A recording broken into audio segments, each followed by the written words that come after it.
the kid that's kind of a little twitchy. He's got like a little tick. Oh Against yeah. that to me was the most intense. You know his opponent, right? I His remind me of who opponent. is the point. The opponent Oh, is the guy correct. from Yeah, Moldova. You The remember? guy that beat me in Moldova. Yeah, Not only you, but Revas, Sabin, Sandris. yeah. Yeah. So when I saw that match come up, because I didn't know the other kid, I was like, oh, this will be easy for. Is it Murat? Is it how you pronounce his last name? Murat? Oh, which one? Murat? I don't know how to pronounce his name. Okay. The one is Petro Marharins. Petro. Okay. Marharins is the guy from Moldova, and his opponent is Nugzari Shikadze from Georgia. He's from Georgia. Okay. Yeah, the guy first time I've ever seen that guy. I didn't know anything about him. Last Europeans, he beat Krasimir in strap. He top rolled him and beat year before number 1 in WAF, Krasimir, and number 2 Ukrainian. He beat all of them. He's very strong. Yeah. Oh, super strong. Yeah, no, he definitely was. You could tell that he had that. That he just wanted to get things going, fast twitch, super strong out of the gate. But yeah, that was surprising that it switched after that second round into the third, fourth, and then he ended up coming out. Petro ended up coming out the winner. But yeah, that was super exciting. Yeah. That was probably my favorite. Yeah, that guy is a top roller. The Georgian guy is a top roller. But if you realize that in second round he beat him in hook. In a hook, right? Yeah, no, he had better position, and it surprised me. He outlasted him. But then again, I've seen Petro get beat by Oleg Petrenko, kind of like that too. Like he initially got the position, but Oleg was able to hang on and then just outlast him in a hook. So yeah. That kind of didn't completely surprise me, but no, he had the better technique, I think. His wrist is very strong. Yeah, Petro's wrist. Still, Petro would be a nightmare for anybody that's a decent top roller. I would like to see maybe him see if he could stop Irakli. Yeah, Irakli, Ongarbayev, it would be a good one. Yeah. So no, but all the matches were really good. I mean, I only watched the live event, so I didn't watch any of the reruns. So I'm not like super. My memory's not super good, but I mean, they were all. There was a couple of them that were, lopsided. Thea was kind of Thea just crushed the other girl. That was kind of, I felt sorry for that match, but I mean, you remember David Samusha and Aydarhan, the Kazakh guy? Oh yeah, awesome match. Incredible. That was probably my second favorite for sure. Yeah, that was a tremendous battle. Yeah, back and forth. Yeah, but David was showed a lot of heart.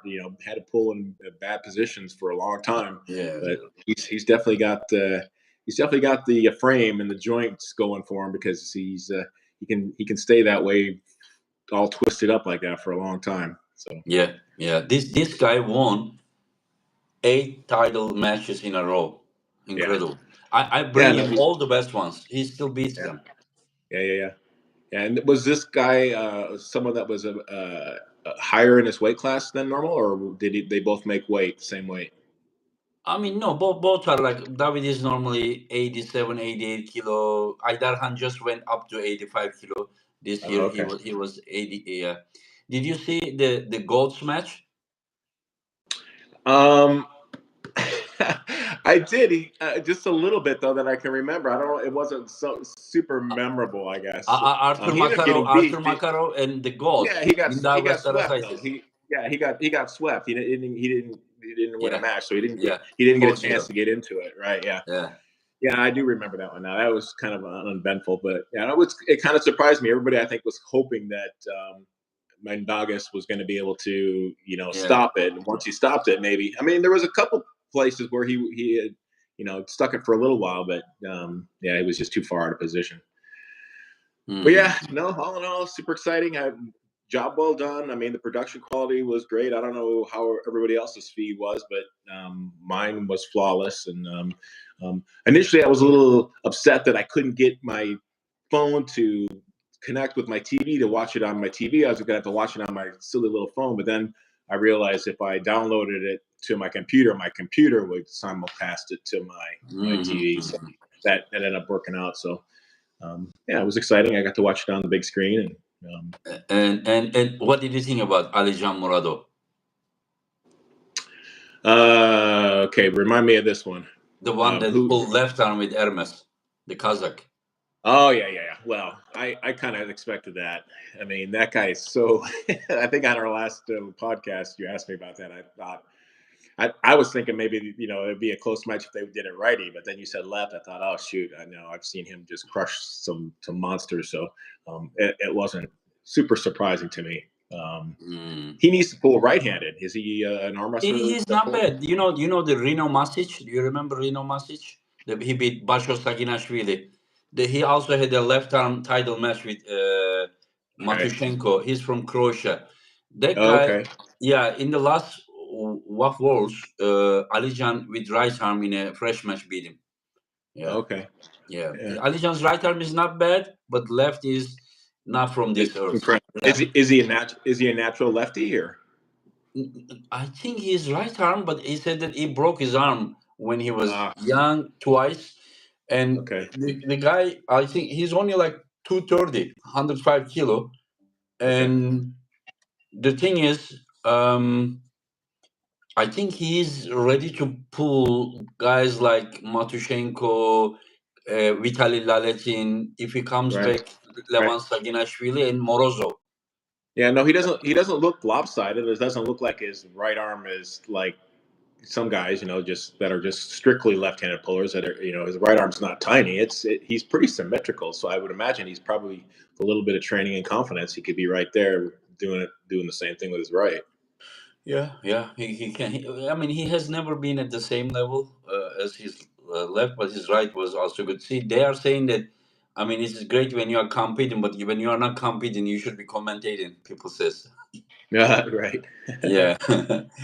And the commentation was awesome. I could tell that you guys had a little bit of. I'm sorry about my nose. I've got allergies going on here in Arizona. That's just stuffing me up. But the commentary was great. A few times I noticed that your microphone was dead on, and all I heard was Travis. It was. What did you think about the main match? Let's hear from you.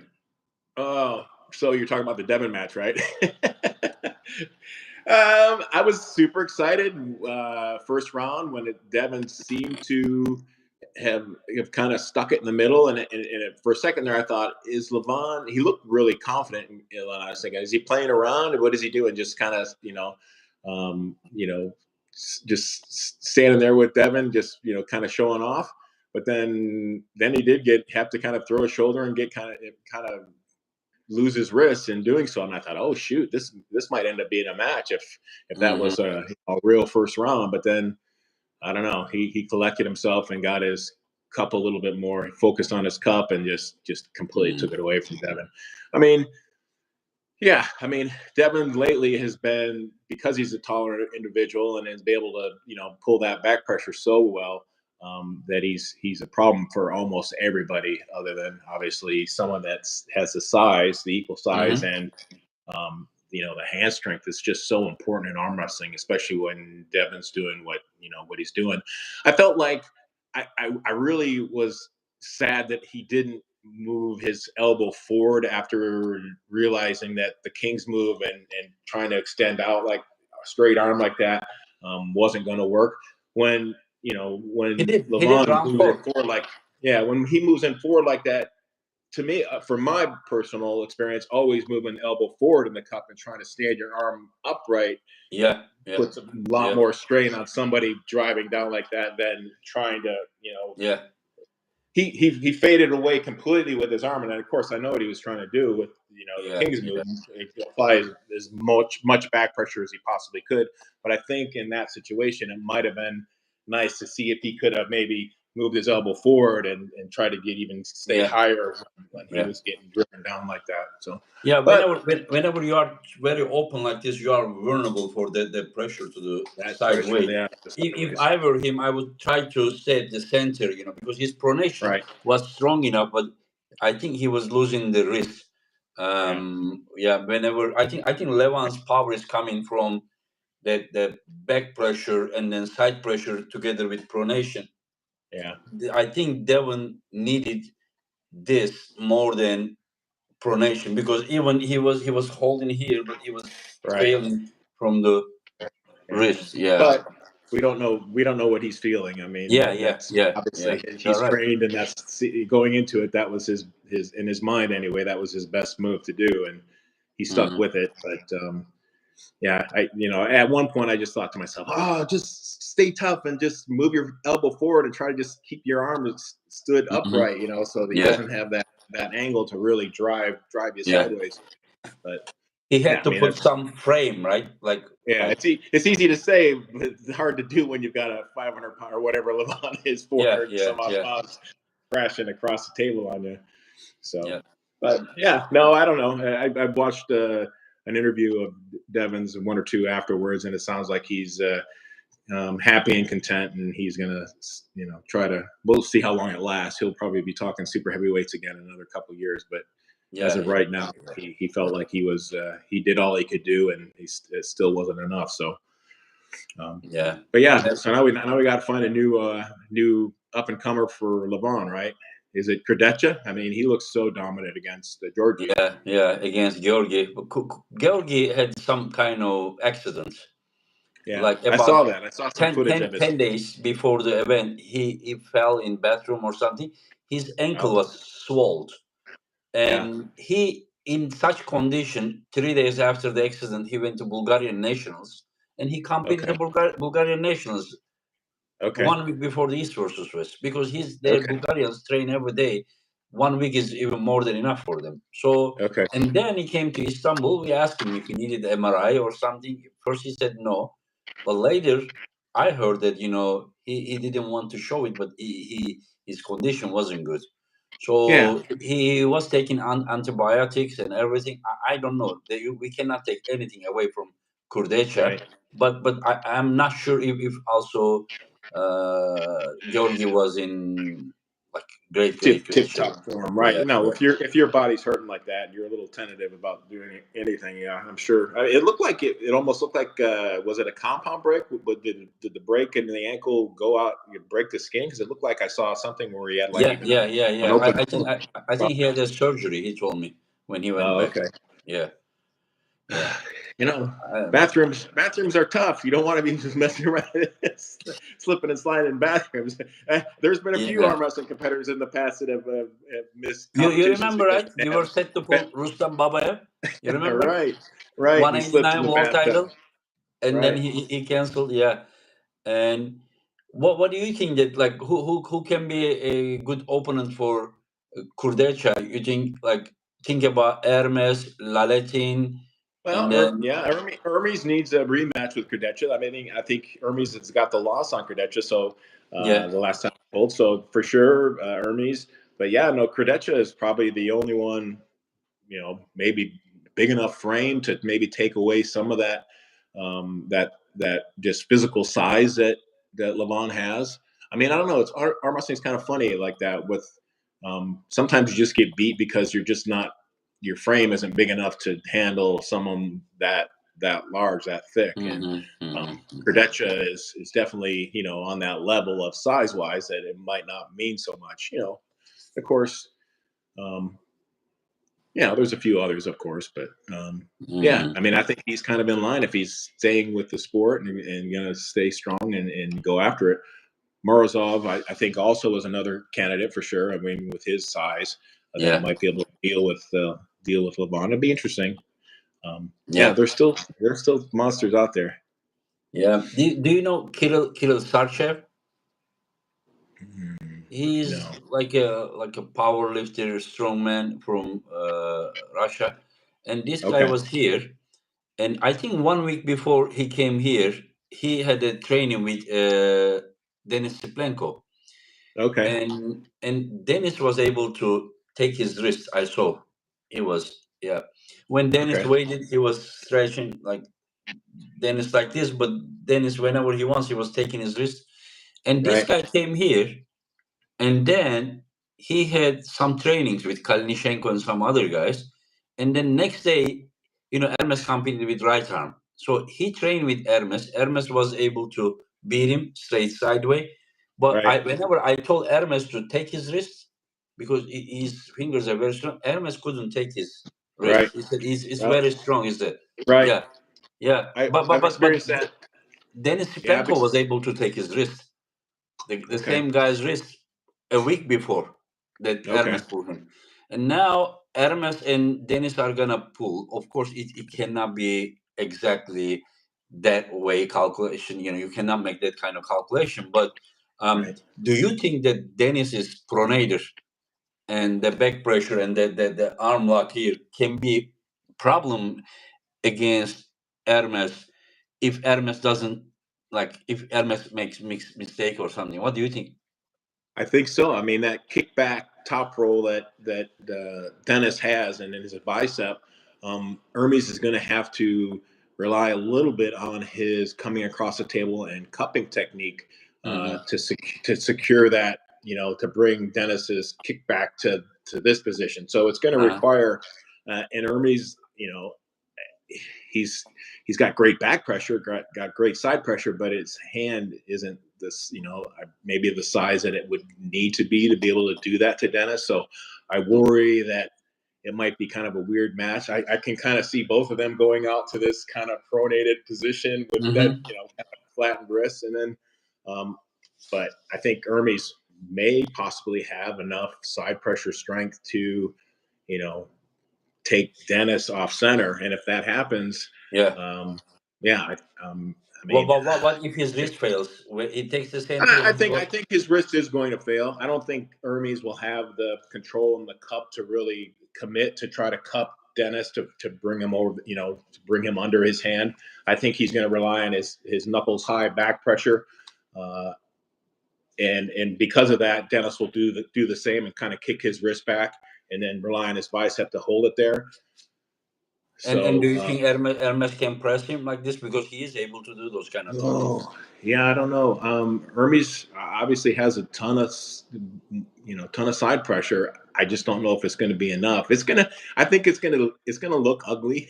It's gonna be one of them both ugly matches that neither one of them has really the control of the other guy's hand. And who's going to be able to gut it out and outlast the other as far as just locking in and putting the side pressure in. I think Hermes is capable. I mean, Hermes is right there hanging with LEVAN as far as being sticky, with that, upper arm strength. So I think it's going to be a great match. Dennis, you would think Dennis would have the hand strength in the cup, but it's not big enough to really. He's never really controlled people like that. No, he's always kind of relied on kind of the similar move that Travis does and Hermes does. The back pressure, knuckles high. Even though it feels so dominating, like he can grab low and feel like he's got containment of you, but he doesn't have that along with the twisting motion to really bring somebody upright. So he'll still stay with his knuckles high, back pressure. I think that going back pressure versus back pressure against Dennis, I think it's a mistake. I think. Do you remember that DEVON just came a little bit forward, little forward, wrist, and then it went more like sideways. It didn't go like this way, because I think that the lats of Dennis is very strong. Yeah, and then I agree. I think the one needs to control here a little bit before they hit this, and the hit shouldn't be back way, but it should be more like sideways. Sideways, right? Yeah, you got to turn Dennis's hand. If Dennis is able to maintain his hand like this, in this direction anyway, whether the wrist is back or cupped, he's going to be dangerous. He's going to be hard to beat. That strength is incredible. But yeah, if you can turn him completely under, then I don't care who you are. The bicep is eventually going to fail. Yeah, some people think that it's an easy match. I don't see the easy match. It's a very dangerous easy match for who? They say Hermes is not gonna feel him. Hermes is gonna smoke him. Oh, yeah, no. But I listen, listen, DEVON didn't have any danger to lose that match, but DEVON didn't beat Dennis easy. Trust me. Whenever he was going sideways, his wrist was bouncing like this, just like every time he tried to press him. Yeah, and DEVON has really high like leverage, just to come forward to secure his wrist. Right. So I don't know. Hermes may win, like maybe he may dominate. I don't know, but that match may become nightmare for Hermes. Yeah, I think so too. I think Dennis is one of those guys that is just really weird. I mean, he's just an outlier as far as just he's not someone that feel the same with Dennis. It's just different. So we'll see how Hermes is able to adapt to that. See if he can figure it out. I mean, he's a smart kid, so I'm sure if it doesn't go well from the first match, maybe he'll make an adjustment and try to move the shoulder forward and try to maintain that wrist cup a little bit more. But yeah, no, I think it's going to be a close match. I don't think it's going to be a flash pin for either one. Yeah. Chris Pontello. I predict Artem Morozov is going to be top 3 right-handed within 2 competitions. I like his chances stylistically against Levan. Where Artem Morozov surprised me in last event, January, he was able to hook Kurdecha without the strap. That was interesting because he didn't look as big as before since his stomach issue. He's getting bigger now. Also, Alex Kurdecha's left arm is stronger than his right arm. So I thought that he would top roll Artem, but Artem without the strap was able to hook Kurdecha. It was very surprising. So I'm just thinking, do you think there may be something if they go strap and Morozov versus Levan? Do you think there is a chance that maybe he'll hook him or something? Or yeah, I mean, I don't know. I don't. It's hard for me to say. I mean, just by watching, if LEVAN is easier to deal with or without the strap. I'm not sure what his strong point is. I mean, for Morozov, it might be, he's so big and different, and the hand control so good that it might be, worthwhile trying to at least deal with him without the strap. I mean, you have so much more flexibility without the strap. Of course, the strap kind of limits the hand and wrist, and it becomes more of an arm game and more back pressure. So yeah, I mean, if I was Morozov, I'd definitely be going into it thinking that I need to not just let it go to the strap. I would really try to force the issue to get a shot or two of manipulating LEVAN without the strap. Mm-hmm. I'm curious if there is anyone that can beat this guy. People are talking about Devon training Brian Shaw. Oh, right. Yeah, I mean, you ever felt him? You ever felt his hand or anything? You never met but him? I imagine he's just crazy. I mean, but arm wrestling, well, most people, Maybe different. A lot of people know this, but arm wrestling is more than just hand strength. Brute strength. We have so many examples of guys that are just crazy strong, but don't have that power because of maybe the reflex of the nervous system, that aggressive hit, the joints. There's something unique or with arm also wrestling coordination of the muscle groups. The coordination of the muscle groups is what made you who you are. I'm 100% sure that there were people whose fingers stronger than you, who's just single part, yes, but whenever you coordinate them all together, then and then you become hunter. The person becomes hunt. This is exactly who you were.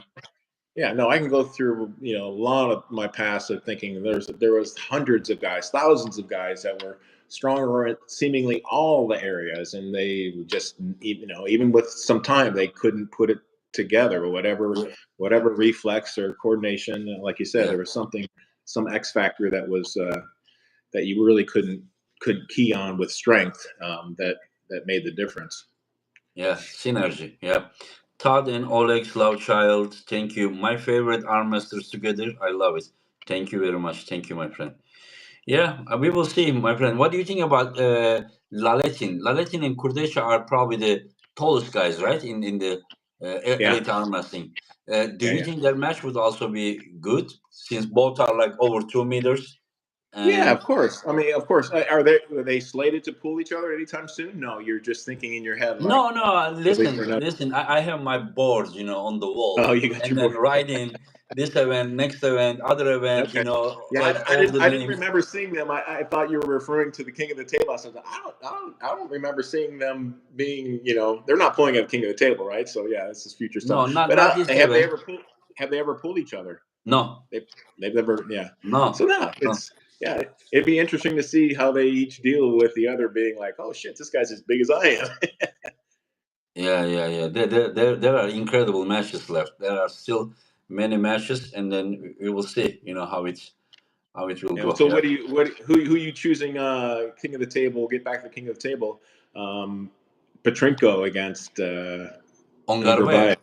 Yeah. Yeah, listen. I should be asking you that question. Come on.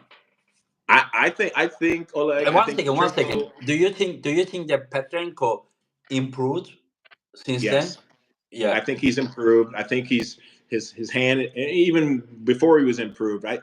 His hand and wrist and coming across the table, it was dangerously close to being able to beat myself, beat many people, including I also think Criticale. I think that he even back then he was like, if things were right and he got a good start, he possessed the mindset and the way he was moving, the direction he was going, and committing that he might have been able to shut down Criticale a year and a half, 2 years ago. But I think he's on a mission to He prove wants that he can titles. do it. Yeah. I don't suspect he's very far away. If he's um, if I mean I obviously everybody's going to pick Underbayev to be the favorite, but Yeah. They say he's I'm gonna not. smoke him or something, but that guy is not a joke, That match is a tough guy. Yeah. No. I wouldn't be surprised if it goes either way. So Yeah, me neither. Because I know he beat Chencho, he beat yeah, Marcio, yeah, and then yeah. yeah, and So then yeah, if his hand and wrist holds up, I mean, he's like Andre Pushkar. He's obviously taught by him, so he's going to commit completely to controlling the match and coming across hard. And mhm. if his hand is able to hold up to that, I don't see Criticale having the arm strength to stop the side pressure that's gonna come with that. So Mhm. it'll all be the cupping strength of Oleg, whether he's got it or not. And he's for sure got the confidence, I think, and he's going to definitely attempt it. I don't see him backing away from that hit. Where would you bet?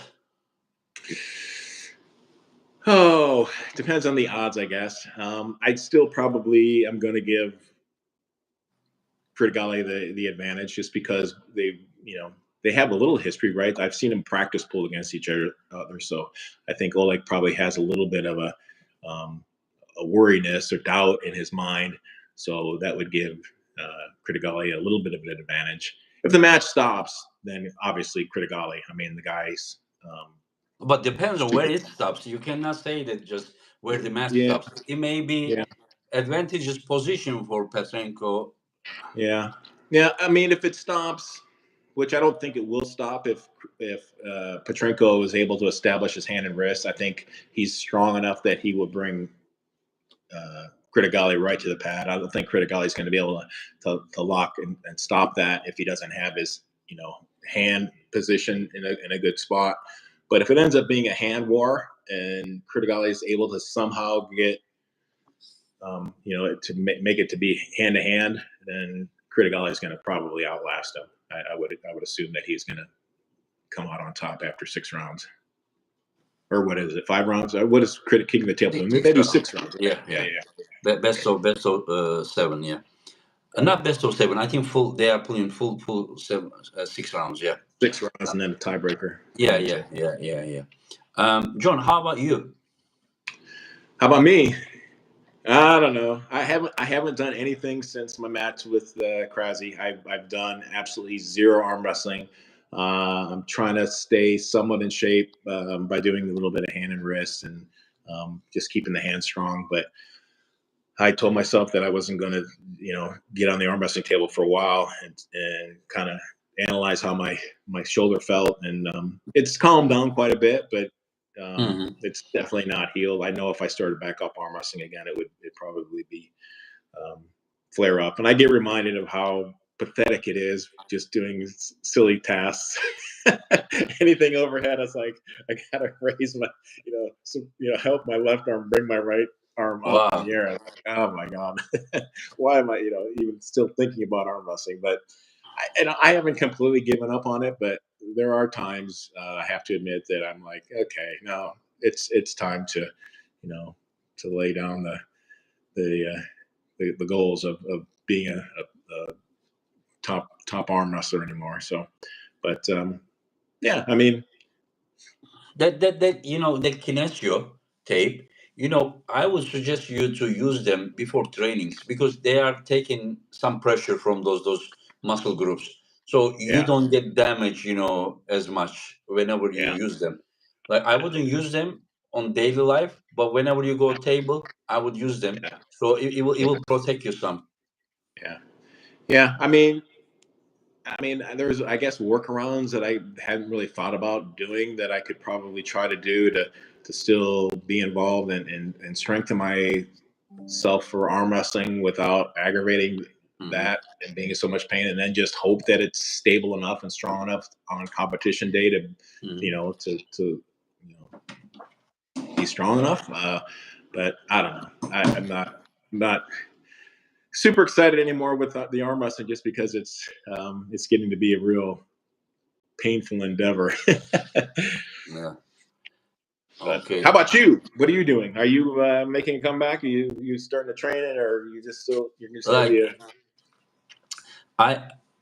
this East versus West takes so much time, energy from me. I can't really concentrate. I don't even remember when I last time trained.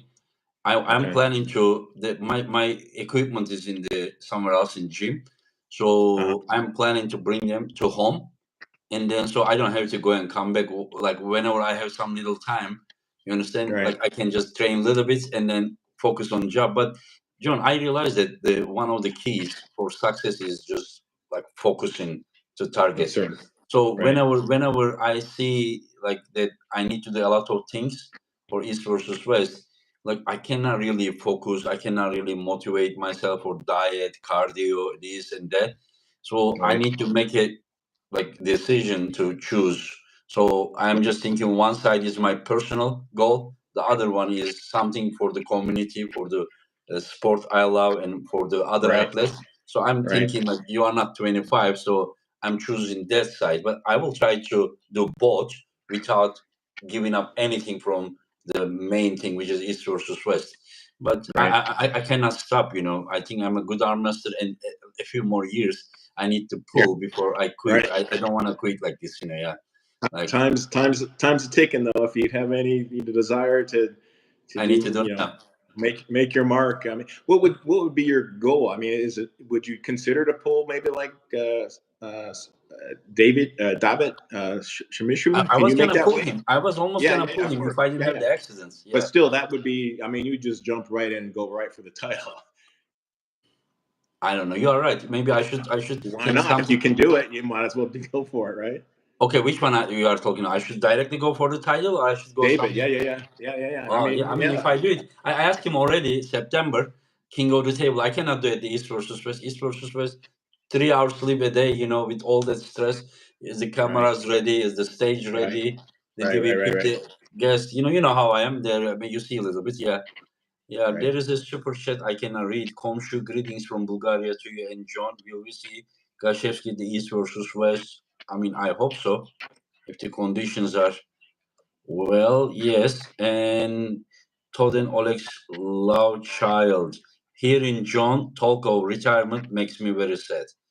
It makes us sad too, but we need to, I mean, whatever he chooses, we support him, whatever he chooses. We cannot be selfish, we cannot be egoist. If he wants to pull, we're gonna say, go John, we are with you. If he says, and I'm done, we will be sad. Well, I love to still arm wrestle. I love to be involved with it. But I mean, I almost feel like I'm cheating the public and cheating, the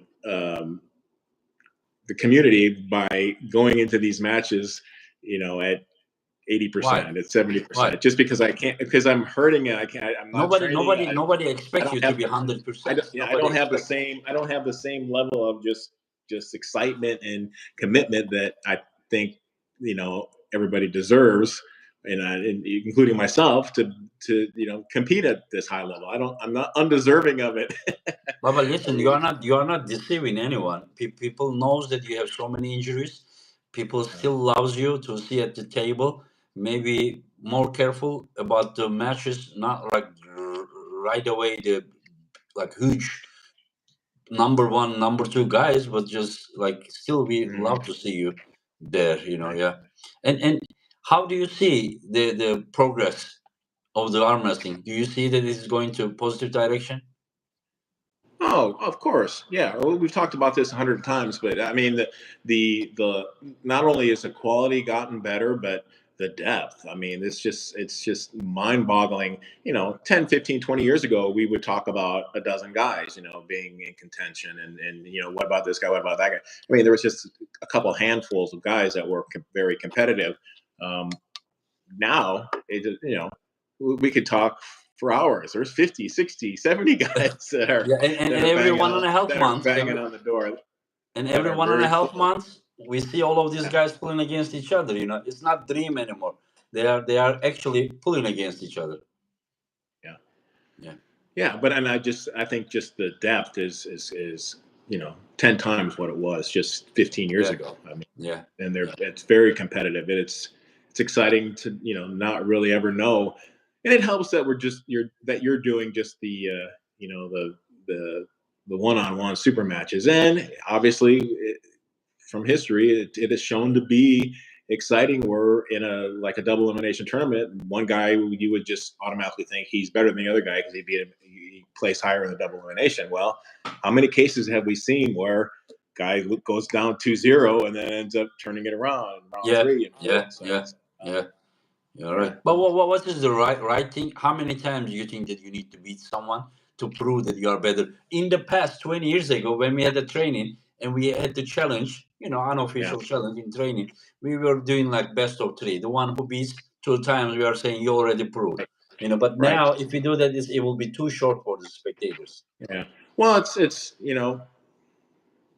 everybody just has to adapt. I mean, in the past, it was just more power, being more explosive. You had half hour, 15, 20, 30, whatever time to sit down and collect yourself and rest. And stamina wasn't a big factor, but with this new format, it brings a whole new angle to the game. And these guys that are super strong and are in great shape have a chance against these speedsters that are super explosive. And in a double elimination tournament, they would never have that chance. So I enjoy it. I think it makes for better spectator. John, do you think that LEVAN is the strongest ever guy? Yes, for sure. Yeah, I mean, do you see yourself? Do you see yourself like the times that you were really heavy and healthy? Do you see? I don't know, because I don't know. Has everybody that LEVAN's pulled against, he's kind of put them out of position. So I don't know.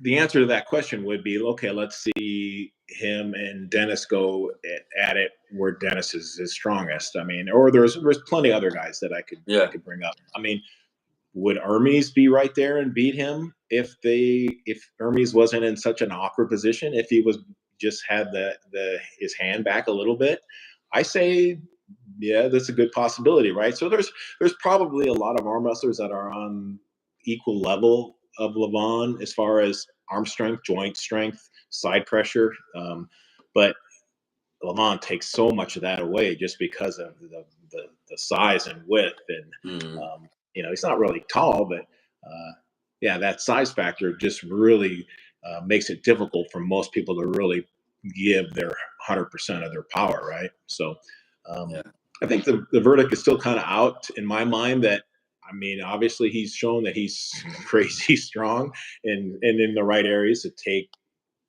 it away from most competitors, but is he the strongest. I mean, I don't know. I mean, there's been guys in the past history that, with the right situation, might be able to hang with him. It's hard to say. Mm-hmm. I mean, the obvious answer is, what the obvious answer, and then most public say, oh yeah, no, he's the strongest ever do it. But I'm still haven't really seen the things that tell me that, yeah, no, he's, no matter what position he's in, he's that incredibly strong. Yeah, he's around like 6'4". He's not that short, but he is not as big as like Kurdashev. I mean, I'm talking about the height. I think his hand wrist is strong, it's very ridiculous. strong. And that's what makes the matches look so easy for him. Is his wrist has got to be what, I don't know if anybody's measured it yet, but it looks like maybe 9.5, 10. I think 11.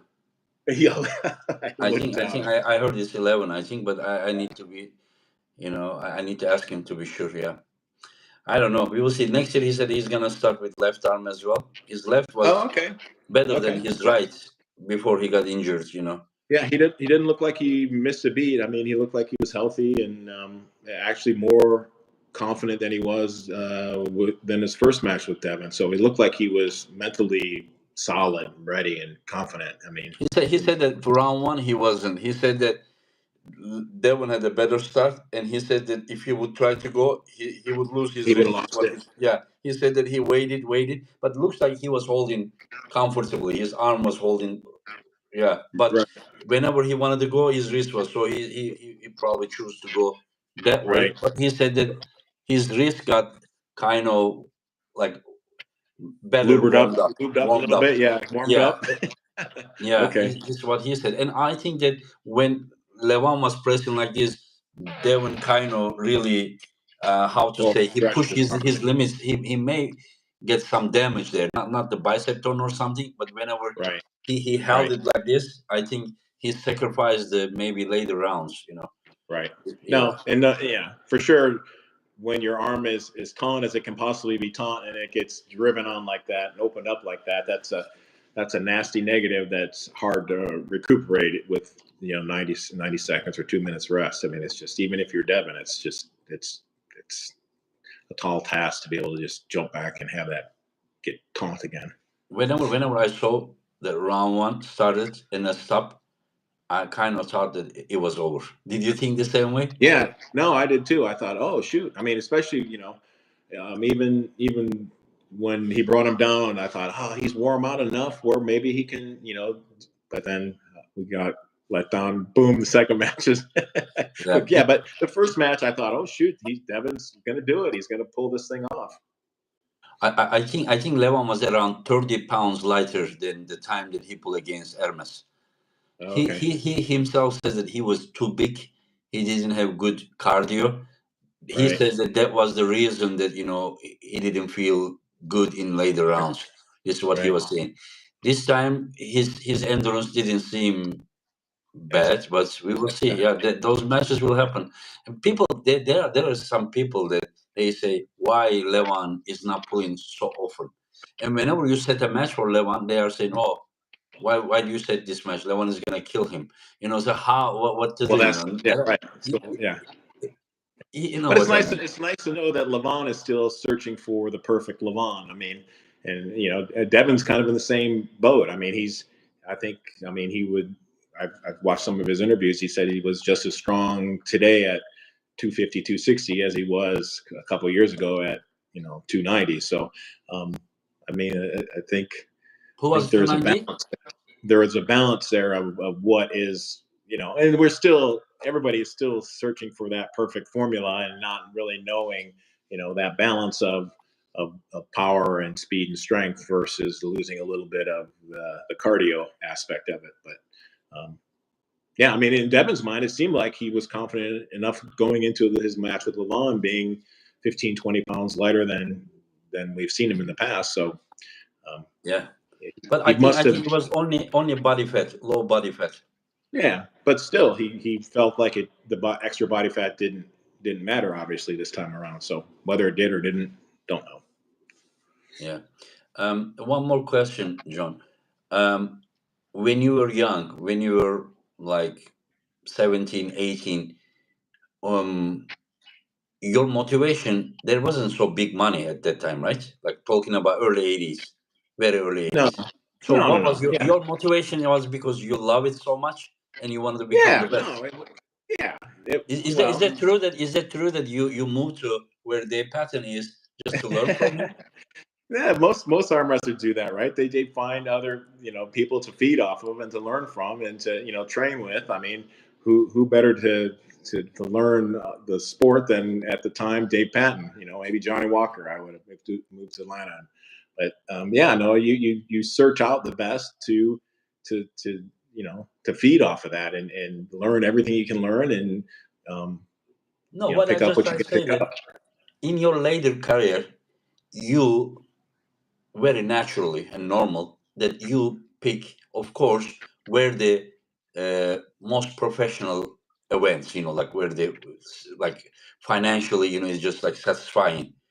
But Right. what I'm just saying that the root of your career has nothing to do with the money at that time. Yeah. I mean, initially it's getting accepted by, I guess, starting would be just my dad. He's the one that kind of got me into it. So just showing him that I could be as good as him, and then also maybe exceed and be better.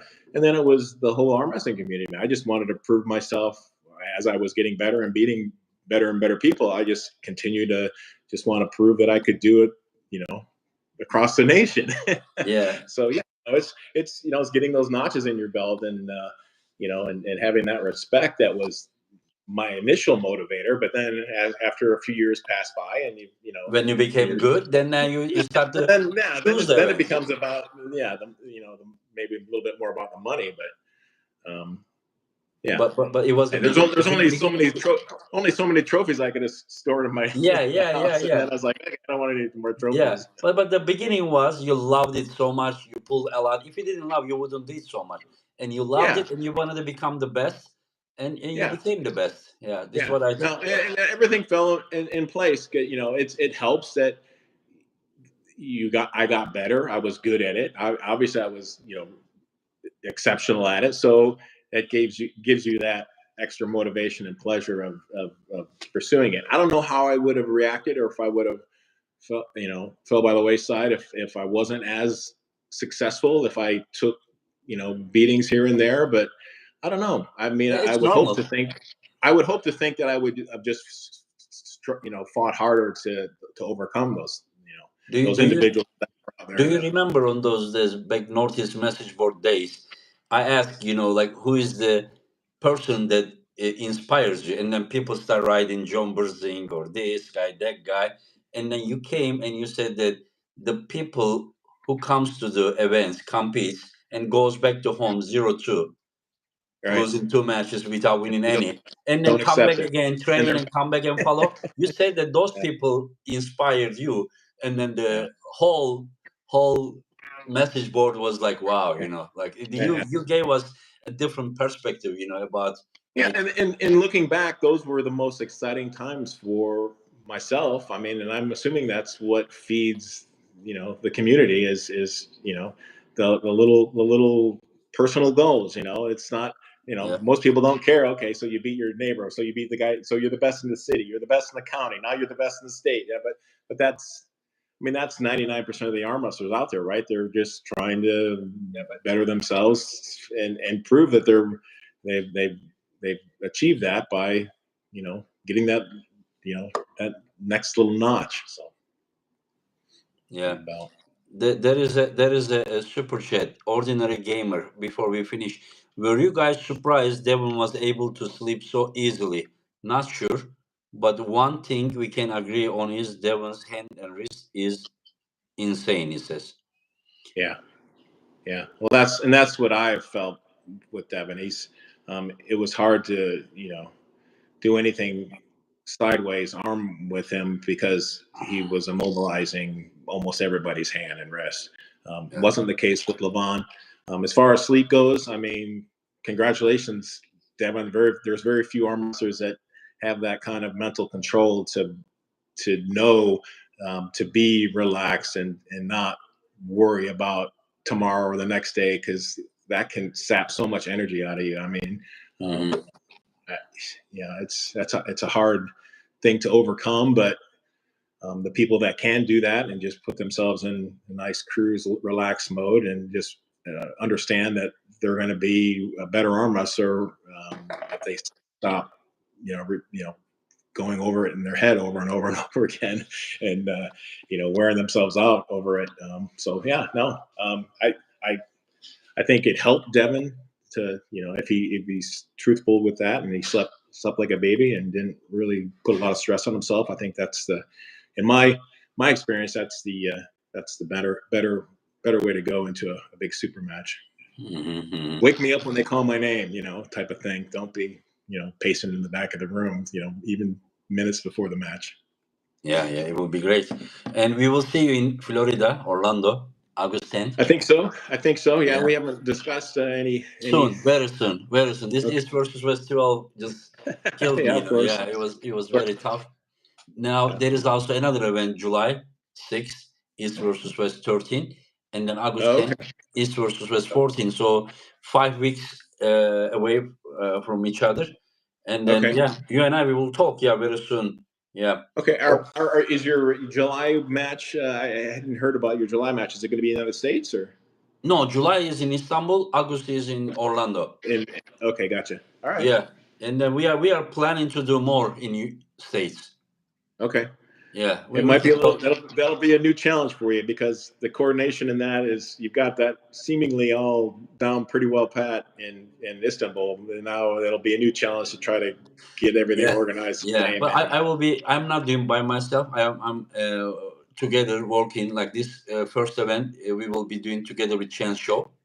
Okay. And he will be helping me, and later we will also be working with some other people. Right now, John, we have the qualification is for like Australia, Philippines, South Africa, like all over the Europe and South America, North America. I think we had like 16. So it is just growing. It's blowing up. All right. Yeah. Well, congratulations. What's that? Congratulations. Congratulations to us, John. We had this potential, we just couldn't bring out. But very soon, I hope so. It will. More people will get to know that it is not only this. They will understand what kind of muscle groups are involved, how hard it is to coordinate them, and then they respect for the world's respect will grow for us. And trust me, whenever the event finish, I look at WhatsApp. Whenever I saw that you congratulated me for the event, it was a great feeling. When you say John you deserved it. You deserve every bit of the the excitement and praise. I mean, it's a big undertaking that you've decided to pursue, and me that I had that passion all my life. You know me. I told you this a long time ago that if anybody could do it, it was going to be you, because you had the mental capacity and the desire and the passion for it to be able to pull it off. So but I couldn't do it without the help of you guys and help of the community. So that's what I'm saying, that we all together did it together, and it is incredible. So if we see arm wrestling where it deserves to be, that will be the biggest reward.